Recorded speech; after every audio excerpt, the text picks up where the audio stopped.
반갑습니다. 요한복음 16장, 요한복음 16장 32절, 32절부터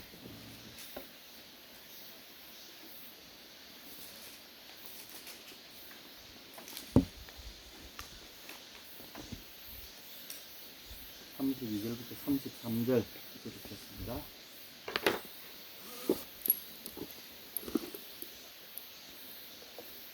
제 개인적으로는 요한복음이 좀 굉장히 쉽게 쓰여졌다고들 말씀하시는데 요한복음이 참 어려운 것 같아요. 왜냐하면 그분이 누구신지 우리가 알기 전까지 이 말씀들을 이해하기가 참 어렵습니다. 그러나 그분의 그 실체를 우리가 알게 되면 아주 놀랍습니다. 요한복음 16장 32절, 33절, 31절부터 2절, 3절 같이 읽겠습니다. 시작. 예수께서 대답하시되 이제는 너희가 믿느냐. 보라, 너희가 다 각각 제 곳으로 흩어지고 나를 혼자 둘 때가 오나니 벌써 왔도다. 그러나 내가 혼자 있는 것이 아니라 아버지께서 나와 함께 계시느니라. 이것을 너희에게 이르는 것은 너희로 말미암아서 평안을 누리게 하려 하니라. 세상에서는 너희가 환난을 당하나 담대하라. 내가 세상을 이겼노라 하십니다. 아멘. 사실 이제 이 말씀은 우리가 잘 아는 그 주님의 그 공생애 중에 많은 시간을 기도로 보내셨어요. 낮에는 주로 사람들을 이렇게 가르치시고 여기저기 방문하시면서 사람들을 고치시기도 하고 귀신을 쫓아내기도 하고 개인적으로 이렇게 대화도 하시고 또 공개적으로 여러 사람들 앞에서 큰 교훈을 가르치기도 하고 또 밤이 되면 주로 사람이 없는 산이나 그 다음에 광야로 혼자 가셔가지고 거기서 밤새도록 기도하셨는데 주로 이제 광야나 산으로 가시지 않을 때는 우리 주님이 자주 가시던 기도처가 있어요. 그게 바로 올리브 과수원, 그걸 말하는데 올리브 그 한자 말로 하면 감남, 올리브 나무를 감남이라 그러죠. 감남원, 올리브 나무의 숲, 그래서 감남원, 말하자면 올리브 가든이죠. 거기 가셔서 이 중동 지방은 올리브 기름이 참 중요한 기름입니다. 식용으로도 쓰고 또 그 중에서 가장 상품의 기름을 따로 정제해가지고 성전에서 쓰는 그 성전 지성소 안에 피우는 그 등불로 쓰는 그 기름을 이 기름으로 썼어요. 그리고 이 기름을 제사장을 임명하거나 왕을 임명하거나 할 때 역시 또 그들의 머리에 부어서 그래서 이제 기름 부음을 받은 사람 보통 이제 하나님이 선지자를 세우시거나 왕을 세우시거나 제사장을 세우실 때 이 기름을 붓도록 하셨어요. 그래서 이 감남 이 올리브 나무의 이 기름은 감남 요즘도 우리 올리브 맛있잖아요. 아주 고소하고. 근데 이 기름은 여러 가지로 사용되면서 이건 이제 영적으로 우리가 하나님의 영을 상징하는 그런 기름이기도 해요. 하나님의 영으로 우리에게 신이 하나님 당신의 일을 위해서 어떤 사람 임명하시거나 세우실 때 이 감람 기름으로 그 사람 머리에 부으시고 그래서 기름 붓는다는 말이 이제 마샤그라는 히브리 말로 마샤 기름 부은다입니다. 기름을 부을 때 그 기름 부음을 받은 사람 이제 그 사람을 가리켜서 우리가 메시아라고 그러죠. 마시아 이렇게 말해요. 마시아 기름 부음을 받은 사람 이렇게 마시아. 그래서 그게 이제 영어로는 메시아, 머사이아 이렇게 발음하는 우리가 말하는 메시아. 메시아는 원래 그 기름을 부음 받을 때 기름 부음을 받는다는 마시아. 그 히브리 말이 메시아로 우리에게 전해집니다. 그래서 이거를 크리스토스라고 하는 그리스 사람들이 마시아흐를 크리스토스로 번역을 해서 우리가 이제 그리스도라는 그런 명칭으로 우리에게 전달되게 된 거죠. 그래서 그리스도 예수 하면은 마시아흐 예슈아 히브리 말로 하면 그렇습니다. 그래서 기름 부음을 받은 사람. 어쨌거나 주님이 이 기름과 관련 있는 감람원에서 기도를 밤새워서 기도하셨고, 그리고 잡히시기 전날 밤에도 바로 오늘 이 말씀을 하시는 이 말씀 직후에 주님이 지금 이 말씀들은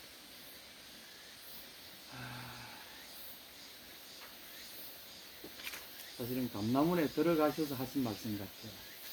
최후의 만찬을 마치시고 감람원에 가셔서 제 아들을 모아놓고 마지막으로 하시던, 그리고 내가 저희가 기도할 동안 너희는 깨어 있어라, 이 말씀 하시기 전에 제 아들을 모아놓고 아마 하신 말씀 같아요. 그리고 17장 1절에 보면 예수님이 기도처로 돌 던질 만한 길어봐야 한 4-50m 그 범위내에 가셔서 기도하시면서 하신 말씀이에요. 그러니까 일생일대 가장 유언과도 같은 말씀이 이 말씀이고요. 그리고 17장은 하나님 아버지께 이 땅에 계실 때 드렸던 마지막 그 감람산에서의 기도, 그 기도의 내용이 17장의 내용으로 우리가 추측이 되고 있습니다. 그래서 이 말씀들은 가감 없이 주님이 당신의 어떤 실체와 내가 누구라는 것을 신분을 그대로 드러내셔서 그 제자들에게 또 아버지께 아뢰던 말씀들을 적어놓은 겁니다. 그래서 우리가 그냥 읽게 되면 이게 무슨 말씀이신가 하고 이해가 잘 안 될 수도 있어요. 근데 여기는 우리에게 어떤 세계관과 또 우리의 존재를 깨닫게 해주는, 그래서 예수 안에 있는 우리의 이 세계관과 우리의 존재가 도대체 어떤 존재인가라는 것을 극명하게 보여주는 말씀이기도 합니다. 그래서 31절에 이렇게 시작하십니다. 예수께서 대답하시되 이제는 너희가 믿느냐. 다시 말해서 예수 그리스도 그분이 누구신지를 도무지 믿을 수 없다는 거죠. 그동안에는 30절을 보시면 우리가 지금에야 주께서 모든 것을 하시고 또 사람의 물음을 기다리지 않는 줄 아나이다, 이로써 하나님께로서 나오심을 우리가 믿습니다. 당신이 이제 진짜로 마시아흐고 하나님께 기름 부음 받은, 우리를 구원하기 위해서 하나님이 보내주신 그 메시아, 하나님을 우리에게 나타내 주시기 위해서 보내주신 바로 그분이라는 것을 이제야 믿습니다. 왜냐하면 당신의 말씀들, 당신의 가르침, 하신 일, 이런 걸 이제 보니까 정말 당신이 누구신지 이제 우리가 알겠습니다, 이런 고백을 합니다. 주님이 그렇습니다. 그 3년간 하나님이신 그분이 사람의 몸을 입고 겸손한 중에 그들과 함께 해주시는 그 긴 시간 동안, 길다면 길고 짧다면 짧은 기간이지만 사실은 제 아들이 주님을 제대로 알아보지 못했다는 거예요. 물론 우리 성경 구절들을 읽다 보면 이걸 보고서 제 아들이 믿으니라, 보고서 믿으니라, 이런 구절이 많이 반복됩니다. 왜 반복됐겠습니까? 볼 때는 이랬다가 또 그 겸손한 낮아지신 모습을 보면은 또 이랬다가 그게 반복됐다는 거예요. 이게 우리의 모습을 보여주는 것이기도 합니다. 이것이, 그리고 오늘 우리가 성경을 믿고 예수님을 믿어가는 우리의 모습을 잘 보여주는 거죠. 주님이 이렇게 말씀합니다. 이제야 너희가 믿는다. 그러나 사실 그들 속에는 아직도 못 믿고 있어요. 왜냐하면 그 낮아지신 모습 속에서 어떻게 저분이 하나님이야? 우리의 그런 모습을 바로 보여주고 있는 거죠. 주님이 그들 속에 지금 너희가 못 믿을지라도, 그러나 너희의 믿음이 무엇을 향해야 된다는, 믿음이라는 것은 어떤 사실이나 팩트를 내 것으로 받아들이는 것을 믿음이라고 그러죠. 그리고 그것을 받아들이기 위해서는 그것을 이해하는 기간이 필요해요. 그 이해하는 기간, 이거를 우리가 이제 헬라 말로는 그리스 사람들이 페이도라고 그럽니다. 설득한다 또는 설득되어지다. 내가 어떤 정보를 받아들이고 설득되어지고, 그리고 그것이 그렇구나 손바닥을 딱 칠 때까지는 내 것이 아니라는 거죠. 저희들이 이 과정을 계속하는 거죠. 그걸 하기 위해서는 정보를 계속 받아야 되니까 내가 어떤 바라보는 팩트가 사실인가라는 것을 확인할 때까지는 계속 반복한다는 거죠, 정보를. 그래서 여러분이 가지시는, 우리가 가지는 어떤 팩트에 대한 의심은 굉장히 긍정적이고, 그것을 확실한 객관적인 증거로 받아들일 수 있는 때까지 계속 의심해 봐야 한다. 저는 믿으십시오, 믿으시면 아멘 하십시오, 뭐 이런 거는 굉장히 좀 안 좋은 방법입니다. 학생들한테 우리 수학을 33년간 강의하십니다.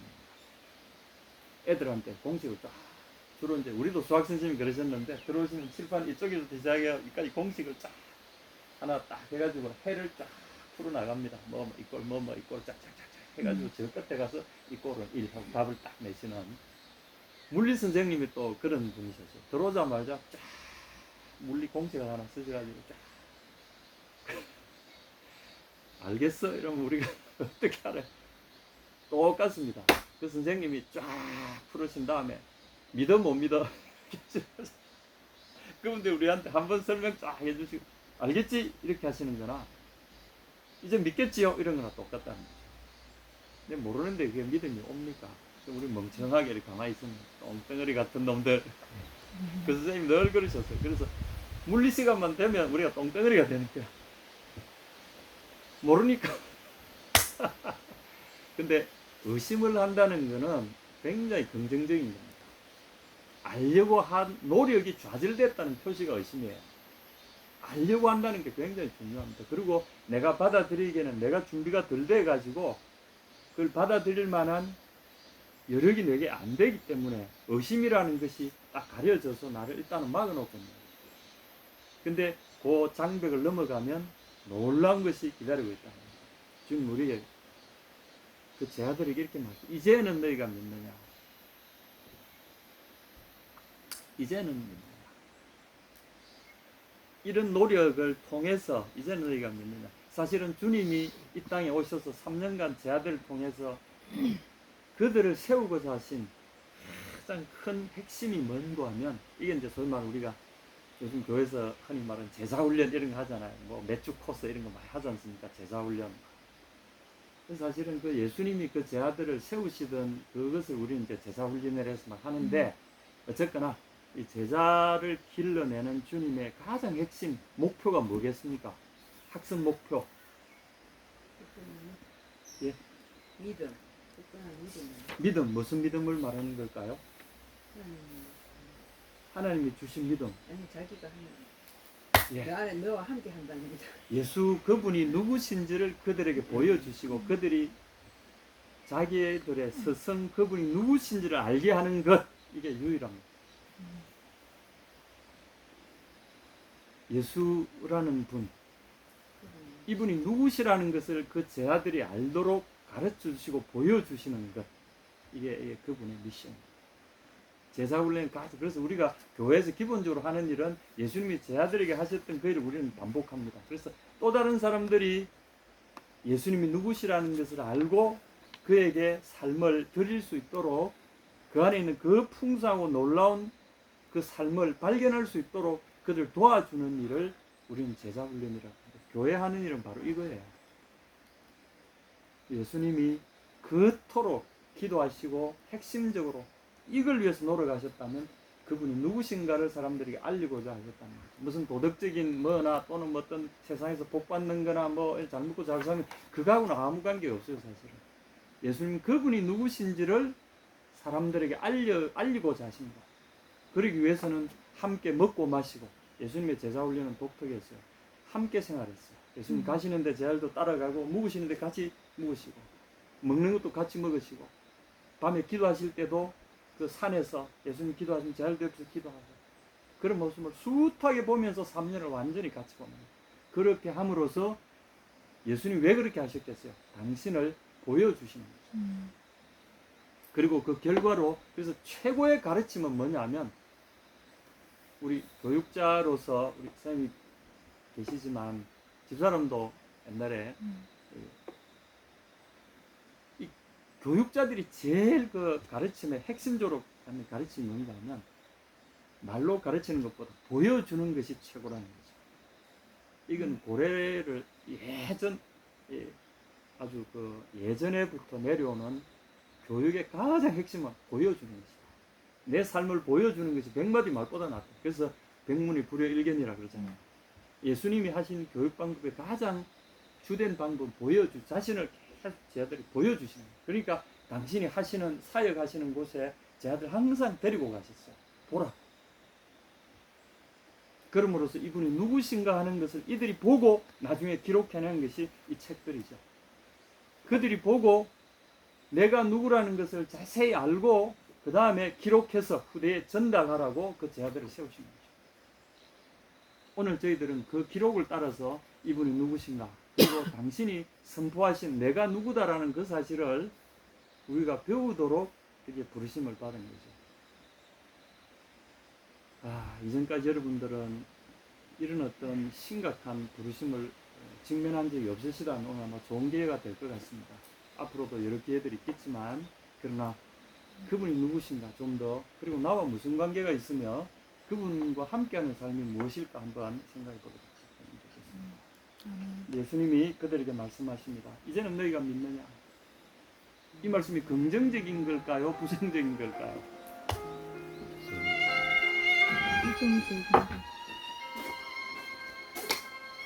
자, 이 질문에 한번 답을 해보시면 어떨까요? 이제는 너희가 믿느냐? 돌았으면 또 잊어볼까. 돌았으면 이게 무슨 의미일까요? 긍정적일까요? 부정적? 둘 중에 하나일 거 아닙니까? 자, 그러면 1번 긍정적인 긍정. 너희들이 이제 믿게 되었구나. 장하다. 1번. 저는 2번. 그러나 2번. 너희들은 또 이전과 같은 의문을 가지고 또 반복할 것 같다. 2번. 어느 2번. 걸까요? 나는 자, 이래도 1번 손 내가 들어주세요. 믿을래 안 믿을래? 1번, 2번. 1번 같습니까? 2번 같습니까? 2번. 예, 이건 아마 2번에 좀 가까운 것 같아요. 왜냐하면 그 다음 대답을 보시면 우리가 좀 알 수가 있죠. 역시 여러분들 수준이 있습니다. 2번, 왜 2번일 것인가 답을 한번 보시죠. 2절. 보라, 너희가 다 각각 제 곳으로 흩어지고 나를 혼자 둘 때가 오나니 벌써 왔도다. 너 지금 믿는구나. 그러나 너희들은 나를 버려두고 다 도망가서 나를 혼자 버려둘 때가 지금 왔다. 이 무슨 말씀입니까? 십자가. 너희들 믿는 게 아니라 그죠?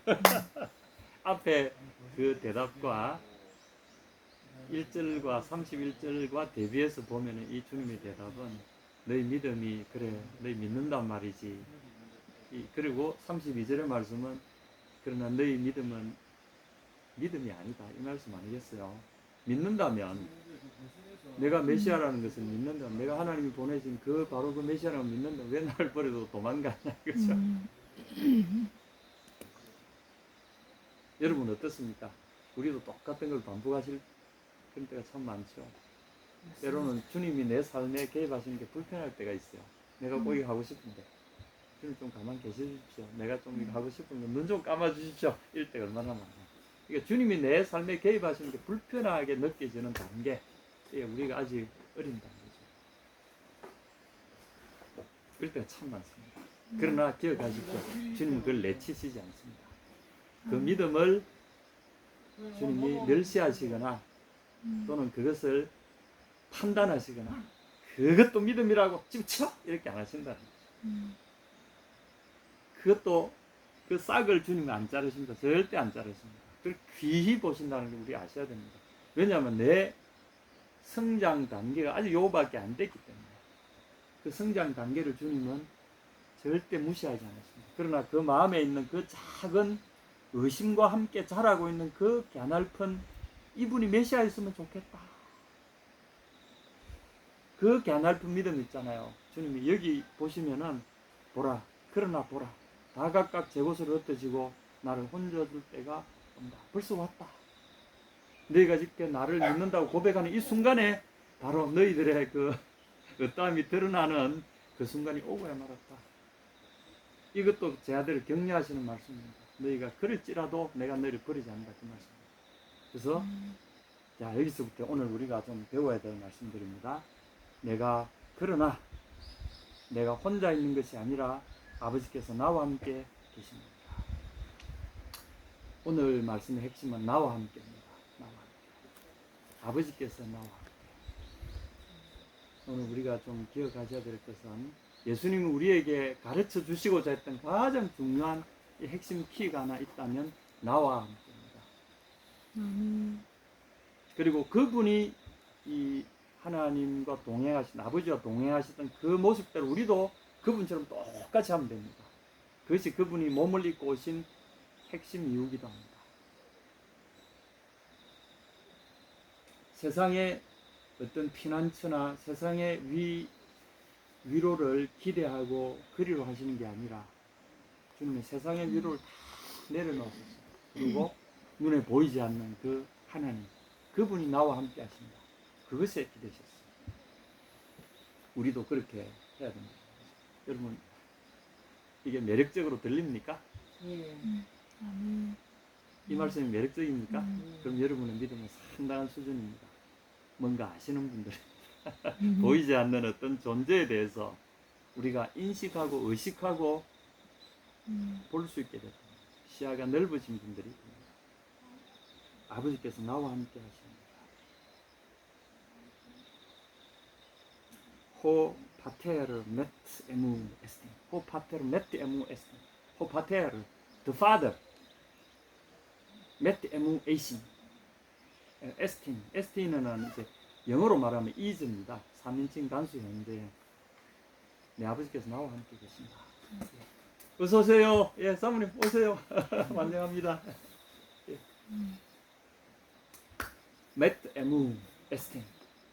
여러분, 이 제가 지금 나와 함께 그가 계신다. 이거를 꼭, 그리고 이거는 3인칭 단수인데 이 현재형인데 이 동사의 의미는 뭔가 하면 이 영원한 현재형입니다. 아버지께서 나와 함께 계시고 있다는 겁니다. 지금 있다가 언제 있다가 언제는 없어지고 이런 게 아니라 나와 함께, 아버지께서 나와 함께 계신다. 32절에 너희가 나를 버리고 각각 자기 곳으로 제 살 곳을 찾아서, 32절 이 말씀, 각각 제 살 길을 찾아서 제 곳으로 흩어지고, 이 말이죠. 자기가 피해서 살 곳을 찾아서 각자가 제 살 곳을 찾아서 흩어지고 나서 나를 버려둘 것이다. 바로 이때가 왔다. 이런 상황에서 내가 혼자 있는 것이 아니라 아버지께서 나와 함께 계신다. 그럼에도 불구하고 나는 내 혼자 있는 것이 아니라 아버지께서 나와 함께 계신다. 이제 한글로 계신다는 말이 좀 단순하게 보입니다만은 그리스어에서 말하는 호파텔, 그 아버지께서 맷 에무, 나와 함께 에스틴, 이 에스틴이라는 말은 is being, 영어로 말하면 being, 존재하고 계신다. 영원한 현재, 이 영원부터 계셨던 그분이 지금도 나와 함께 하고 계십니다. 앞으로도 영원히 함께 하고 계십니다. 이 말은 하나님이 우리와 같이 계신다고 할 때 흔히 쓰이는 그 말입니다. 그래서 단순히 어떤 때는 계신 거고 어떤 때는 안 계신, 그게 아니라 그분이 나를 떠나신 적이 없이 나와 함께 계신다. 그래서 33절에 말씀하십니다. 이것을 너에게 이름은, 내가 왜 이 말을 하는가 하면 너희로 내 안에서 평안을 누리게 하려 합니다. 평안은 모든 두려움과 근심과 의심을 잠재우는 하나님의 권능입니다. 평안은 어떤, 원래 이 에이레나라고 하는 이 그리스 말은 연합을 말하는 겁니다. 연합이 될 때, 원래 연합의 반대말은 뭡니까? 전쟁 상태를 말하는 거죠. 전쟁 상태의 반대는 내가 싸워야 할 어떤 대상과 전쟁을 하게 되면은 어떻게 됩니까? 두려움이 오고 평안이 사라지는 거죠. 그런데 그런 적대 관계를 해소하고 나와 적대 관계에 있던 어떤 대상과 연합을 하게 되면 그때부터는 어떤 상태가 되는 겁니까? 그게 바로 평안이라는 거죠. 이 그리스 말의 에이레네란 말은 이 연합한다는 말입니다. 연합한다는 말이, 그래서 이제 히브리 말로 또 샬롬, 또 에이레네, 우리가 인사를 많이 합니다. 한국에도 보면 평안하십니까? 안녕하십니까? 다 그 평화에 대한 이야기입니다. 이것은 우리가 생각하던 그런 아무런 뭐 트러블이 없는 그런 상태와는 좀 다릅니다. 이것은 상대가, 나와 적대 관계에 있던 상대와 연합함으로 해서 누려지는 적대 관계 해소에서 오는 그 깊은 안심, 그리고 전쟁의 위협이 사라진 상태를 평안이라고 이야기합니다. 평안.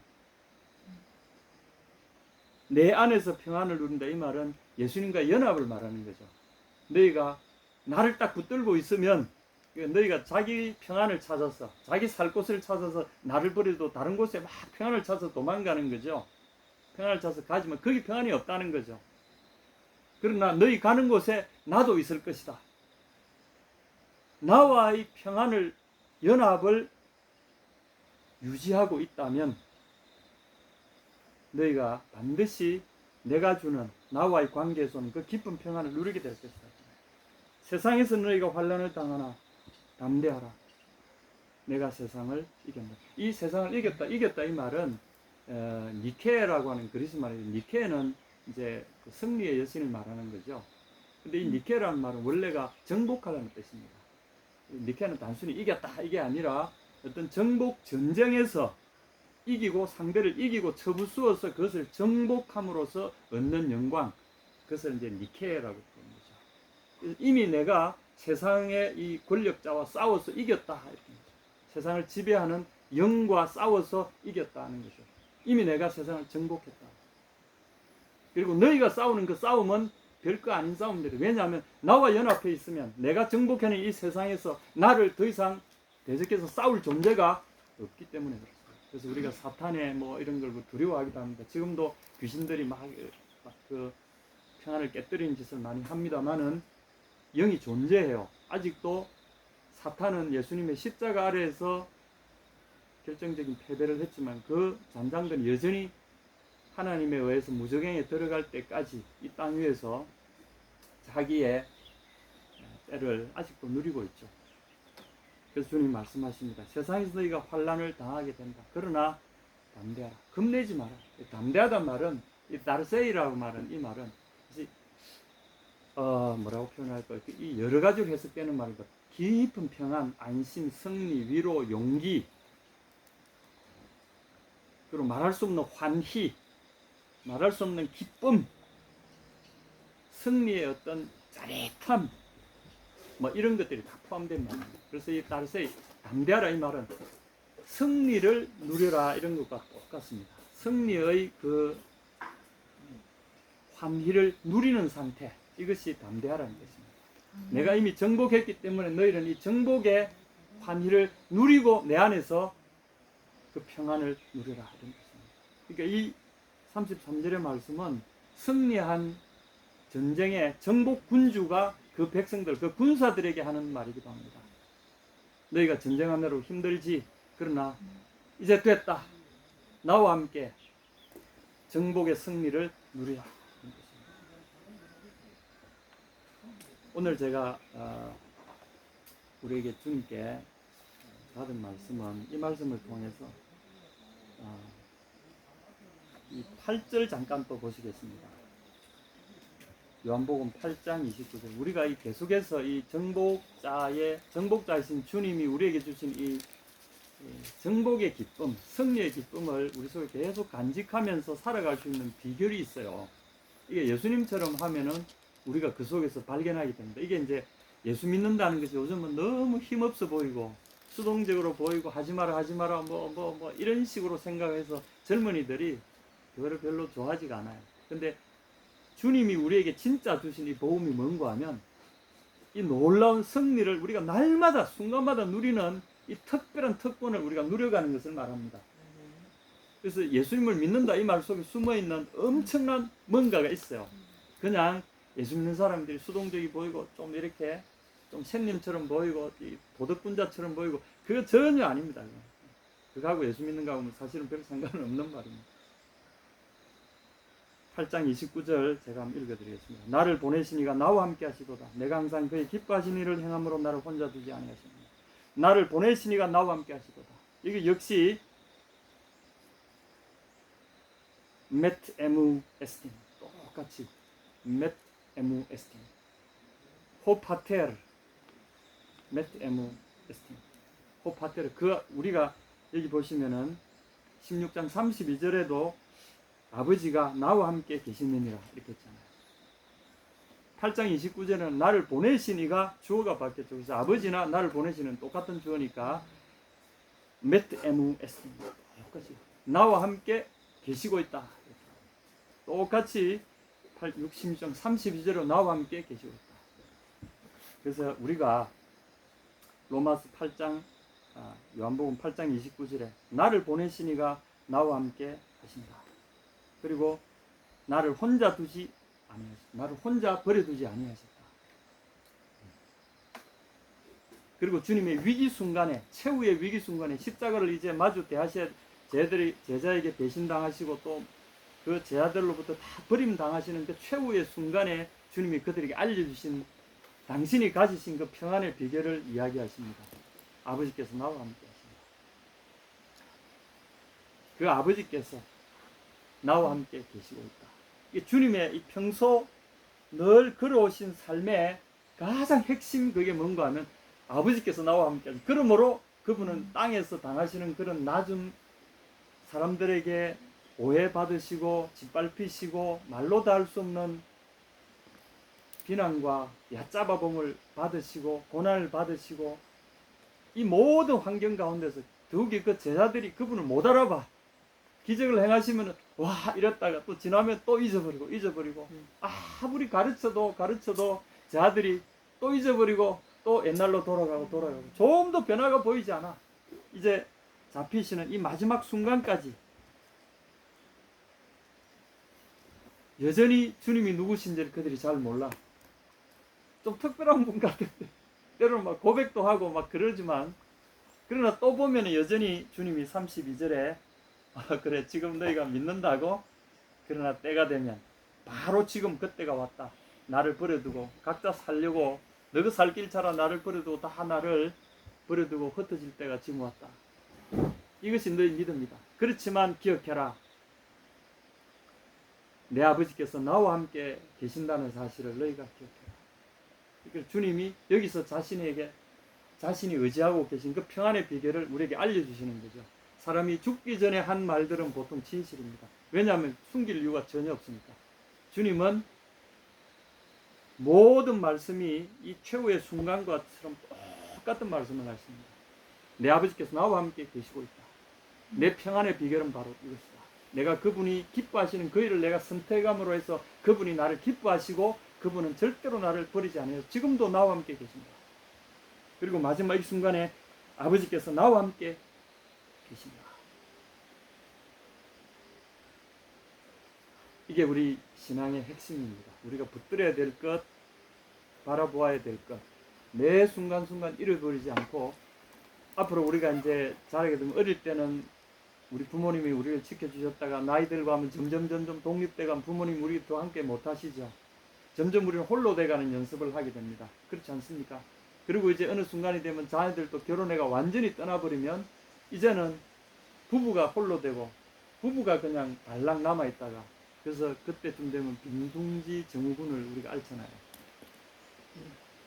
더 이상 자녀들이 나를 필요로 하지 않는 때가 오면 너무 슬퍼요. 슬프고 내 존재가 그냥 낙엽만 봐도 막 눈물이 나고 막 그리고 젊은 그 부부들이 아이를 데리고 노는 것만 봐도 막 눈물이 나. 나도 옛날에 저랬는데 이제는 날 다 버리고 떠나갔구나. 너무 슬프고 외로워. 가을이 싫어. 그리고 어느 순간 우리의 배우자도 떠나갑니다. 그럼 우리는 다 홀로 됩니다. 고독사 그런 거 많잖아요. 그리고 우리는 누구도 지켜주지 못하는 그 홀로 된 처절한 고독 속에서 우리의 최후의 순간을 맞이합니다. 우리 인생은 그런 겁니다. 그런데 여러분 기억하십시다. 누가 함께 계신다고요? 하나님 하나님 예. 그분이 나와 함께 계십니다. 이게 우리가 가지는 세상이 가질 수 없는 평안과 위로와 승리의 소식이 바로 이겁니다. 세상이 결코 줄 수 없는 어떤 돈이나 어떤 노력으로도 살 수 없는 이것, 그분이 나와 함께 하십니다. 아무도 모르는 비밀 같은 이 내용, 그분이 나와 함께 하십니다. 너희도 이것을 기억해라. 이것을 기억할 때 너희는 평안, 내 평안, 내가 정복한 이 정복의 소식을 누리는 정복자가 주는 평안, 그 기쁨, 그 환희, 이것을 너희가 누리게 된다는 거죠. 담대하라. 내가 세상을 이겼다. 내가 세상을 정복했다. 이 번역을 저는 이렇게 하고 싶어요. 내가 세상을 정복했다. 그래서 오늘 여러분 나와 함께 그분이 나와 함께 이걸 꼭 기억하시기 바랍니다. 예수님은 평생 이 사실을 잊지 않으셨어요. 내 아버지께서 나와 함께 계신다. 내 아버지께서 나와 함께 계신다. 자, 그러면 그 다음 단계로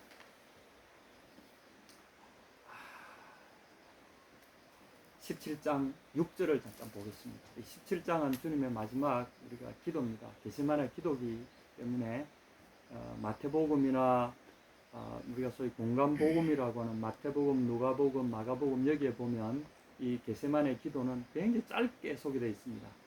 여러분 그 내용을 아시죠? 예수님이 제 아들과 잠깐 이렇게 떨어진 장소로 가셔서 기도를 어떻게 하셨습니까? 어떤 기도를 하셨습니까? 아버지의 뜻이었거든 이 잔을 예. 옮기지 마십시오. 할 수만 있으면 이 잔을 제게서 옮기시옵소서. 그러나 제 뜻대로 마옵시고 아버지의 뜻대로 되기를 원하나이다. 그걸 3번 반복하셨다고 되어 있습니다. 근데 요한복음은 그 기도 말고도 그 게세마네 최소한 그 한밤중에 가셔서 새벽에 한 4, 5시쯤 잡혀 가실 때까지 몇 시간을 그 올리브 숲에서 기도하셨어요. 근데 그 기도하실 때 그 3번만 하셨겠습니까? 그 3마디 가지고 3시간을, 4시간을, 몇 시간을 기도하셨겠습니까? 그 내용이 여기에 담겨 있다고 우리가 보는 거죠. 그 내용 중에 하나가 17장 6절에 한번 보십시오. 세상 중에서 내게 주신 사람들에게 내가 아버지의 이름을 나타내었나이다. 저희는 아버지의 것이었는데 내게 주시면 저희는 아버지의 말씀을 지키나이다.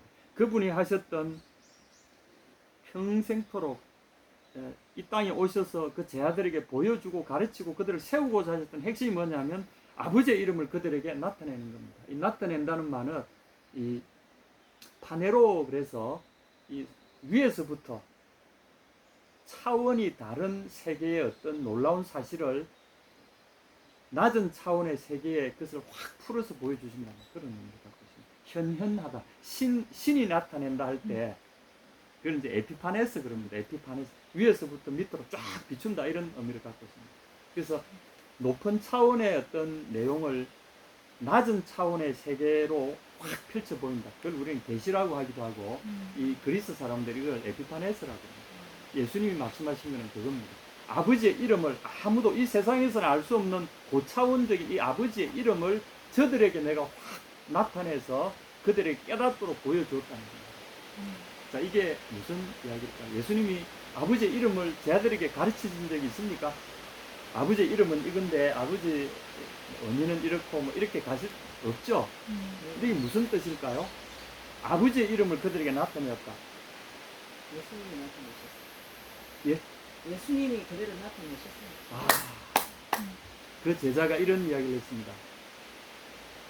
하도 아버지 이렇게 하시니까 그 중에 이제 의심 많다기보다 좀 호기심 많은, 진짜 호기심이 많은 이 빌립이라는 제자가 예수님께 물었어요.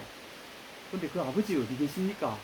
아버지를 우리가 좀 보여주시면 우리가 좀 알겠습니다. 이렇게. 그래서 예수님이 대답하셨어요. 빌립아, 내가 이렇게 오랫동안 너와 함께 있으되 나를 본 자는 곧 아버지를 보았거늘 어찌하여 나에게 아버지를 또다시 보이라고 말합니다. 예수님은 하나님의 닮은 꼴이고 그대로 복사판입니다. 그는 하나님의 영광의 광채시오 그 본체의 형상이시다. 히브리서에서 이렇게 우리에게 이야기하죠. 그는 바로 하나님 그분 그 본모습 그대로다. 그 영광의 광채, 영광은 빛이잖아요. 밝은 빛이 우리에게 다가오는 그 항원, 빛을 발하는 항원이 우리에게 다가오는 그 항원이 있다는 것을 나타내 주는 것은 뭡니까? 우리에게 오는 빛의 입자들이 우리에게 도달할 때 우리가 그걸 보고 저게 해가 있구나, 뭐가 있구나 알 수 있잖아요.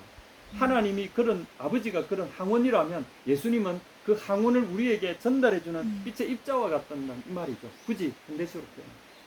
그래서 그 영광의 광채시오 그 본체의 형상이시오 그 본체의 근본적으로 똑같은 바로 그분이다 이런 뜻입니다.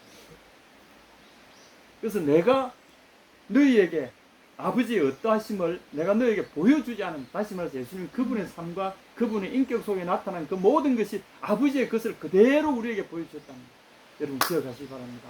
하나님을 그냥 구약에서 하나님을 그냥 본 사람들 어떻게 됩니까? 그대로 사라져 버립니다. 존재 자체가 그냥 지워져 버립니다. 우리 그걸 죽음이라고 이야기하지만 하나님 앞에서 제사나 하나님의 그 금하신 장소에 들어가거나 하나님이 그 임재하시는 그곳에 함부로 들어오거나 할 때는 그들이 그대로 죽어버립니다. 하나님의 법궤를 함부로 잡는다든지 하나님의 임재가 있는 그곳에 함부로 침범하든지 하면 그대로 죽어버립니다.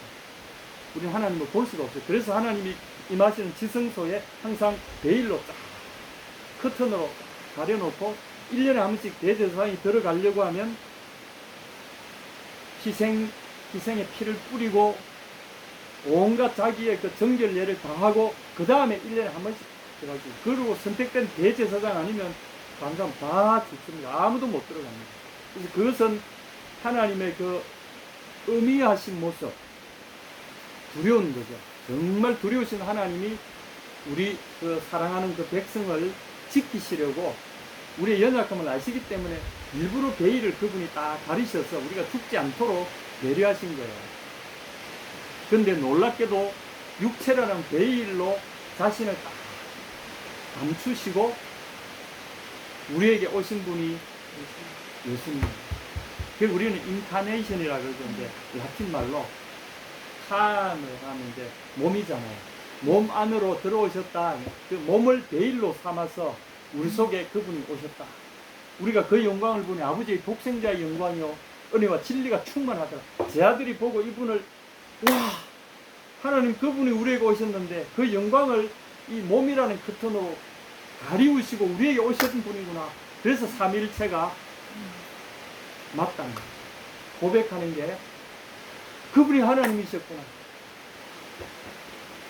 그 아버지의 영광을 그대로 가지고 우리에 오신 그 아들이 우리에게 오셨구나. 와 세상에 우리가 이걸 몰랐다.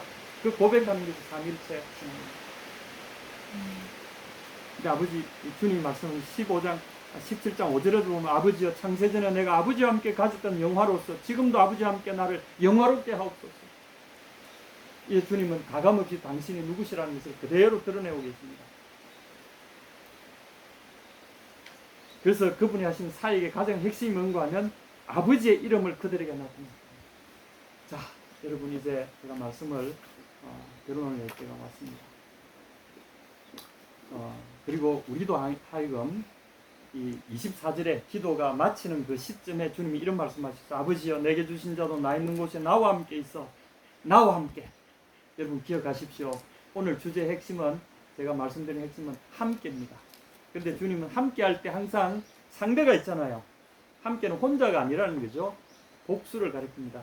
이 어떤 특별한 관계가 있는 둘 이상의 복수를 가리키는데 주님은 우리를 부르실 때 나와 함께라고 하셨어요. 우리가 있어야 함께 있어야 될 대상이 예수님 그분을 이야기하시는 나와 함께. 그들을 나와 함께 있게 해주세요. 아버지께서 창세전부터 나를 사랑하심으로 내게 주신 나의 영광을 저희로 보게 하시기를 원합니다.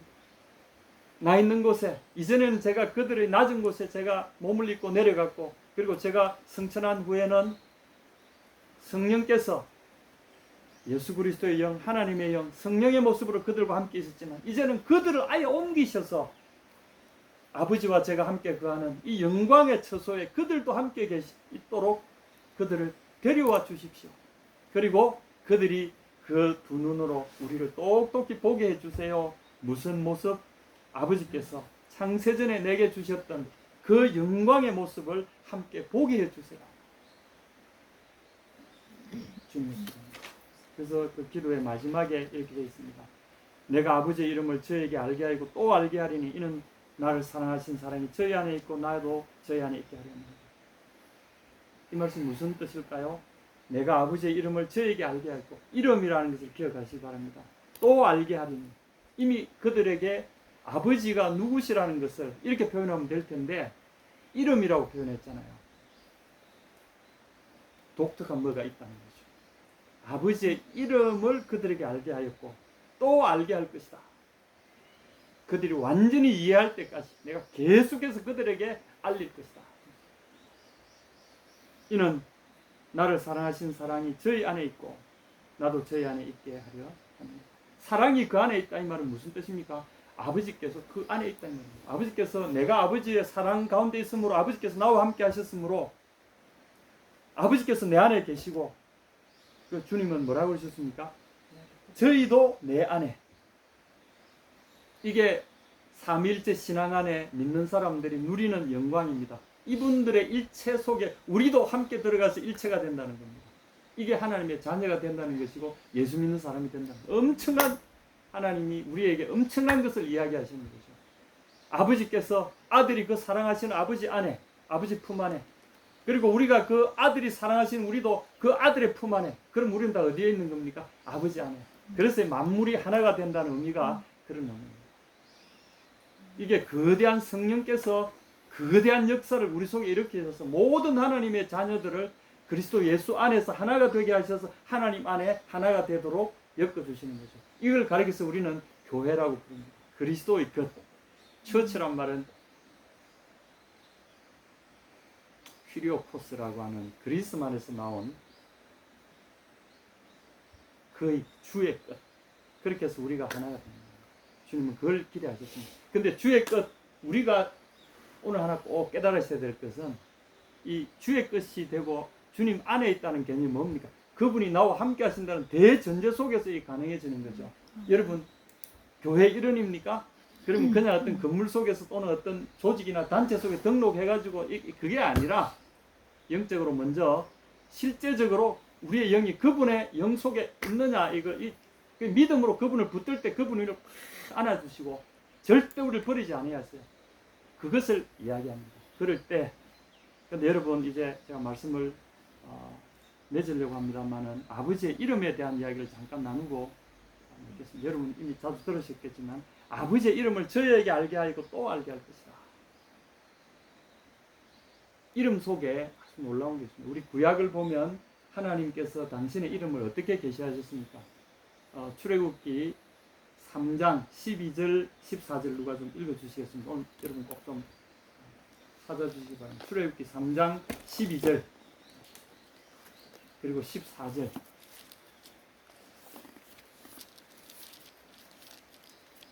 하나님이 이 당신의 이름을 우리에게 계시하신 이 이름이 예수님이 지금 이 내가 아버지의 이름을 저에게 알게 하고 또 알게 하겠다. 이건 의미가 있는 연관되어 있는 구절들입니다. 이건 우리가 꼭 연관해서 이해해 보셔야 됩니다. 어디 찾으셨습니까? 네. 자, 12절 같이 읽어주시겠습니까? 시작. 하나님이 이르시되 내가 반드시 너와 함께 있으리라. 예, 내가 반드시 너와 함께 있으리라. 누가 하신 말씀입니까? 하나님 누구에게? 우리에게. 예, 모세에게 하신 말씀이지만 오늘 우리에게 하신 말씀이죠. 예수님이 제 아들에게 하신 말씀과 똑같죠. 희한하지 않아요? 자, 그 다음에 한번 보십시오. 14절 시작. 하나님 모세에게 이르시되 나는 스스로 있는 자이니라. 또 이르시되 너는 이스라엘 자손에게 이같이 이르기를 스스로 있는 자가 나를 너희에게 보내셨다 하라. 예, 자 오늘 이 이제 스스로 있는 자라고 번역된 그리고 14절 뒤에 보면은 이제 우리가 잘 아는 여호와라는 말이 거기에 등장합니다. 스스로 있는 자와 여호와는 또 무슨 관계일까요? 왜 우리는 지금 하나님을 부를 때 여호와 하나님 이렇게 부르고 스스로 있는 분 이렇게 부르지 않을까요? 왜 이름이 그렇다고 그러셨는데 왜 그렇게 부르지 않고 여호와라고 부릅니까? 그러면 여호와 하나님 따로 있고 스스로 있는 분이라는 이름은 또 다른 겁니까? 이게 이제 번역에서 나온 일종의 해프닝입니다. 어쨌거나 제가 자세한 말씀을 좀 다음으로 미루고요. 이 구절들이 뭔가 하면 12절에는 내가 정말 너와 함께 있겠다 하실 때 내가 너와 함께 있겠다. 이게 이제 히브리 단어가 에흐예입니다. 하야라고 하는 히브리 동사는 비동사입니다. 내가 함께 내가 있다. 그리고 인메카 이게 이제 이 그리스로 말하면 이 메타라고 하는 전치사와 똑같습니다. 메타 에무 나와 함께 너와 함께 메타 쉬 이 지금 여기 사실은 이 그리스의 성경들은 신약인 그리스로 쓰여졌죠. 그리스 성경들은 특히 이제 마태복음 같은 경우는 초기에 제자들은 사실은 이 아람어라고 하는 또 다른 히브리어를 사용했어요. 히브리어로 이걸 이해하는 게 필요한데 히브리어로 듣고 이 헬라어로 번역해서 이렇게 적었다라고 이제 추측을 합니다. 그래서 보면은 이 번역들은 원래 이해하려면 그리스적인 이거 막 보면은 예수님이 히브리 사람이잖아요. 히브리 사람의 이 내용을 그리스 사람들이 번역해서 적어 놓으니까 조금 이상해 보이기도 합니다만은 그러나 우리가 이제 성경을 제대로 이해하려면 이 히브리적인 개념으로 들어가야 그게 맞아요. 그래서 이제 창세기 출애굽기 3장 그 12절에서 말씀하신 함께 있으리라 이 단어를 우리가 주목해야 됩니다. 그 에흐예라는 단어가 나옵니다. 내가 있을 것, I shall be 또는 I will be with you. 그게 이제 12절에 에흐예 임마크라는. 근데 14절에 가면 똑같은 단어가 등장합니다. 당신 이름을 뭐라고 해야 됩니까? 물어보니까 나는 에흐예, 아쉐르 에흐예 이렇게 있을 것이다, 곧 있을 것이다. 번역하자면 이렇게 하는 게 맞습니다. 내가 있을 것이다, 곧 있을 것이다. 이렇게 번역하는 게 맞습니다. 왜냐하면 앞에 12절에는 있을 것이다 라고 번역해 놓고 14절에 가서는 스스로 있는 자며 이게 무슨 번역이 이렇습니까? 말이 안 되잖아요. 나는 있을 것이다 너와 함께 12절에 그렇게 놓고 14절에 나는 당신 이름이 뭡니까? 내 이름 나는 너와 함께 있는 자로서 확실히 너와 함께 있을 것이다. 그런 의미에서 에흐야란 말을 반복하고 중간에 관계대명사를 하나 딱 집어넣습니다. I shall be that, I shall be 이렇게 번역하는 게 맞는데 하나 빠뜨린 게 있어요. With you, 너와 함께. 내가 너와 함께 있을 것이다 라고 말하는 너와 함께 있을 것이다. 우리는 동사 이름이 좀 동사로 이름을 안 짓잖아요. 근데 이 사람들 동사로 이름을 지어요. 우리가 말하는 야곱이라는 그 야곱, 이 사람도 이름이 동사예요. 동사 문장입니다. 그가 발목을 잡았다 라고 하는, 잡을 것이다 라고 하는 그 미완료 동사 문장이에요. 그가 발목을 잡을 것이다. 그 야곱입니다. 근데 우리 그냥 야곱이라 이러지 그가 발목을 잡을 것이다 이렇게 말 안 했잖아요. 그게 동사 이름이기 때문에 그렇습니다. 하나님도 당신의 이름을 동사로 표현해 주셨다는 거죠. 그 동사 이름의 뜻이 뭡니까? I shall be with you입니다. 내가 너와 함께 있을 것이다. 에흐예, 아쉐르, 에흐예. 여러분 히브리어를 써서 미안합니다. 제가 뭐 잘하는 것도 아니지만 여러분 이해를 돕기 위해서 번역의 이 한계를 제가 조금 뛰어넘기 위해서 이 이야기를 합니다. 12절, 14절에 보시면 에흐예라고 하는 동사가 하나님의 이름이라는 사실을 우리에게 분명히 보여주고 있다는 거죠. 그리고 이 사람 예수님은 히브리 사람들에게 자신의 이 이름이 확실한 것을 이야기하기 두 개를 반복하고 있죠. 히브리 사람들이 반복한다는 것은 제가 말씀드린 대로 법정에서나 어떤 법령을 선포하거나 맹세를 할 때 이것이 취소될 수 없다는 것을 영어로 하면 irrevocable이죠. 그 뒤에 한번 이래 해놓고 아니다 내가 잘못 이렇게 취소 이렇게 일수불쾌죠. 이 바둑 용어로 말하면 한번 했으면 절대 취소할 수 없게 하려고 하는 선포를 할 때 쓰시는 방법이 두 번 반복하는 겁니다. 내가 너와 확실히 함께 하겠다. 이거는 아무도 변개하거나 취소할 수 없는 나의 이름이다. 그런 의미에서 에흐야라는 I shall be라는 개념의 이름을 두 개 딱 반복하셨어요. 제가 이렇게 이야기하니까 여러분 좀 어떤 문장이나 구를 가지고 이름을 짓는 데도 많습니다. 예를 들면 아메리카 인디언들이 왜 늑대와 함께 춤을 여러분 아시죠? 그 유명한 영화 케빈 코스터너 주연의 늑대와 함께 춤을 그게 사람 이름이에요. 인디언들이 그 케빈 코스터너에게 이름을 주었는데 그 이름이 늑대와 함께 춤을입니다. 재밌잖아요? 그같이 이름은 다양하게 짓습니다. 꼭 우리가 말하는 무슨 한글의 명사처럼 딱 이렇게 하지 않고 동사나 구나 절이나 이런 걸 가지고 자유롭게 이름을 보다 생생하게 하기 위해서 옛날에는 그걸 많이 지었답니다. 하나님의 이름이 동사 이름입니다. 그 뜻이 뭐라고요? 그것을 우리는 요새 하야 동사의 또 다른 형태가 하바라는 동사가 있어요. 그 하바라는 동사의 미완료 형태가 앞에 요드라는 걸 딱 붙여가지고 그대로 발음하자면 예후 이렇게 됩니다. 그는 3인칭으로 바꿔가지고 발음할 때 그래서 이름을 지을 때는 1인칭으로 안 하고 3인칭으로 합니다. 야곱도 아카브라는 동사에 요드를 붙여가 야콥 이렇게 하듯이 하나님이 내가 에흐예라고 하신 그 이름을 후대 사람들이 3인칭으로 바꿔가지고 이름을 만들었어요. 그래서 이제 하야라는 동사 앞에 똑같은 미완료 있을 것이다. 그가 있을 것이다 라는 개념으로 바꿔서 요드라는 단어를 하나 이렇게 붙여서 이름을 지었어요. 그래서 이제 요드, 해, 바브, 해 해가지고 이제 넉자를 딱 썼는데 원래 그는 이제 하바라고 하는 동사의 미완료를 나타내는 요드 접두를 하나 딱 찍어 놓은 데 불과합니다. 그 말은 명백하게 뭐냐면 그가 있을 것이다 라고 하는 단어의 바로 미완료입니다. 그래서 이거는 거룩한 이름이니까 이 동사를 이 사람들이 따로 딱 빼놓고 뒤에 마지막에 나오는 해라고 하는 그 자음 하나를 알렙이라고 하는 다른 비슷한 음가의 자음으로 교체해가지고 실생활에서는 예우해가지고 제일 알렙으로 끝나는 그 단어를 사용하고 그냥 그가 있을 것이다 라고 표현하는 단어에서는 이 원래 사용했던 요드, 해, 바브, 해 이 단어를 쓰지 않습니다. 그래서 그거는 하나님을 지칭하는 고유 명사로 따로 떼놔버렸어요. 그리고 그는 요즘까지도 발음을 잘 몰라요. 근데 추측컨대 예수님의 이름 또는 여호수아 그게 원래 예수님과 이름 똑같은 겁니다. 그래서 앞에 예호슈아 여호와의 슈아 구원 이렇게 하거나 그 다음에 이제 예호슈아 그래서 이제 예호 그렇게 하거나 그 다음에 이샤 야후 예샤 야후 이샤 야후 구원 여호와의 구원 이사야 이분 아시죠? 이사야 선지자 이름이 이샤 야후입니다.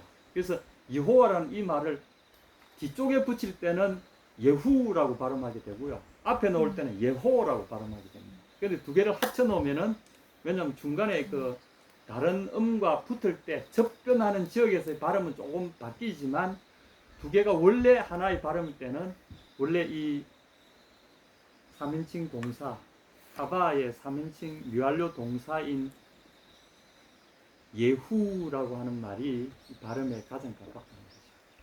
그래서 뭐 야훼라고 발음한다, 뭐 여호바라고 한다 이게 다 아닌 것 같고요. 예후라고 하는 이름이 제일 정확한 발음 같아요. 그러나 유대 사람들이 발음 안 합니다. 발음 안 하고 그냥 주님에서 아도나이라고 하는 음을 붙여가지고 아도나이 이렇게 말합니다.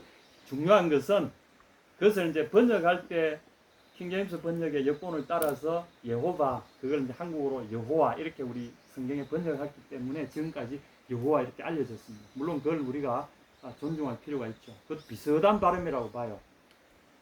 그래서 산에 가면 야호 발음 우리 저 메아리 치잖아요. 그게 우리 주님의 이 이름과 흡사합니다. 이 동서고금을 막론하고 동양서양을 막론하고 세계 어느 곳에든 산에 가면 사람들이 제일 먼저 하늘을 향해서 뭐라고 외칩니까? 야호. 야호. 유럽 사람들은 예후 이렇게 야호, 예후 이게 다 우리 이 하나님을 그래서 야후라고 하는 사이트도 있죠. 야호. 그 산에 가서 하는 메아리를 부를 때 쓰는 말이 그래서 메아리를 부르는 게 하나님이고 이게 아마 뭔가 있는 것 같아요. 성경에서 그런 근거는 없기 때문에 제가 주장은 못합니다만은 누구나 알 수 있는 이런 하나님을 하늘을 향해서 높은 곳에 올라가서 하늘을 향해서 외치는 이 메아리를 부르는 그 말 야호 우리는 야호지만 서양 사람들은 야후 이렇게 부르고 성경에서는 예후라고 한다. 놀랍지 않습니까? 그 의미가 뭐죠? 발음은 어쨌든 간에 상관없습니다. 그러나 뭐죠? 내가 너와 함께 있다.